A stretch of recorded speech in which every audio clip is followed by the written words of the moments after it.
അപ്പോൾ നമ്മൾ apple iOS 26 liquid glass adapt ചെയ്തപ്പോൾ പുതിയൊരു കീബോർഡ് അഡാപ്റ്റ് ചെയ്തിരുന്നു.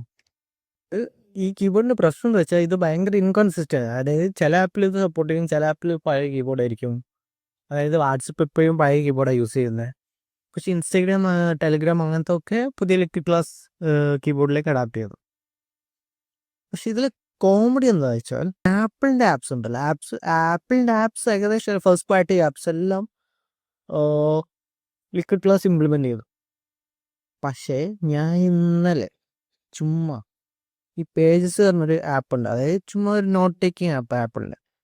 ഇപ്പോൾ ഇവിടെ കണ്ടറിയാം, ഇവിടെ കണ്ടോ അടിപൊളിയായിട്ട് ലിക്വിഡ് ഗ്ലാസ് ഒക്കെ ഇംപ്ലിമെൻ്റ് ചെയ്ത് അടിപൊളിയായിട്ടിരുന്നുണ്ട്. പക്ഷെ നമ്മളിവിടെ സ്റ്റാർട്ട് റൈറ്റിംഗ് എടുത്ത് പുതിയൊരു സാധനം എടുത്ത് ടൈപ്പ് ചെയ്യാൻ കണ്ട പഴയ കീബോർഡ്, അതായത് ഭയങ്കര പോളിഷ്ഡ് ആയിട്ടുള്ള iOS 26 $1 ട്രില്യൺ കമ്പനി സ്വന്തം ആപ്പിൽ വരെ കീബോർഡ് ഇംപ്ലിമെൻ്റ് ചെയ്യാൻ മറന്നുപോയി. എന്തായാലേ